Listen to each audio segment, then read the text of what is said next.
नमस्कार, मैं हूं श्वेता आपके साथ और आप देख रहे हैं राजस्थान की आवाज। तो चलिए रुक करते हैं आज की प्रमुख खबर पर। भर्तियों में आयु सीमा छूट देना भूला, भास्कर ने फोन किया तो गलती सुधारी, तुरंत जारी किया गया दूसरा आदेश। राजस्थान लोक सेवा आयोग संस्कृत शिक्षा के वरिष्ठ अध्यापक भर्ती और प्राध्यापक भर्ती में कोरोना के चलते सरकार की ओर से दी गई अधिकतम आयु सीमा में छूट को लागू करना भूल गया। आयोग ने 1 जुलाई 2024 तक आयु सीमा में आने वाले अभ्यर्थियों को ही योग्य माना, जबकि कार्मिक विभाग की ओर से जारी आदेश में कहा गया था कि जो व्यक्ति 31 दिसंबर 2020 को आयु सीमा के भीतर था उसे 31 दिसंबर 2024 तक आयु सीमा में माना जाएगा। मजेदार बात यह है कि जिस समय छूट के आदेश जारी किए गए थे उस समय कार्मिक विभाग में संयुक्त सचिव राम निवास मेहता थे और उन्हीं के हस्ताक्षर से आदेश जारी हुआ था। मेहता अब आरपीएससी में सचिव के पद पर कार्यरत। भास्कर ने मेहता को फोन करके इस गलती के बारे में बताया। पहले तो उन्होंने कहा कि सेवा नियमों के अनुसार सही जारी किया है।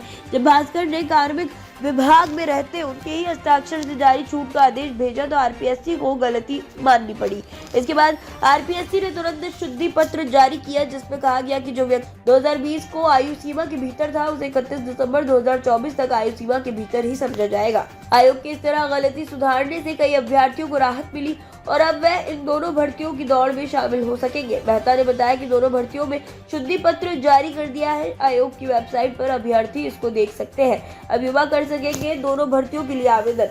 संस्कृत शिक्षा में प्राध्यापक के 52 पदों के लिए आवेदन की अंतिम तिथि 29 फरवरी है। इसी तरह से संस्कृत शिक्षा में वरिष्ठ अध्यापक के 347 पदों के लिए आवेदन की अंतिम तिथि 6 मार्च है। अब आयु सीमा को लेकर शुद्धि पत्र जारी होने के बाद कई युवा इन भर्तियों के लिए आवेदन कर सकेंगे।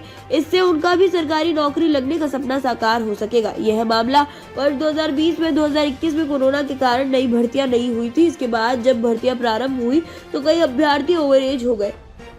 उन्होंने सरकार से मांग की थी कि उन्हें भी भर्तियों में शामिल होने की छूट दी जाए। इसके बाद सरकार ने 23 सितंबर 2022 को एक आदेश जारी किया जिसमें कहा गया कि जो व्यक्ति 31 दिसंबर 2020 को आयु सीमा के भीतर था उसे 31 दिसंबर 2024 तक आयु सीमा के भीतर ही समझा जाएगा। इसके बाद निकाली गई भर्तियों में इस आदेश के आधार पर छूट भी मिलती रही है।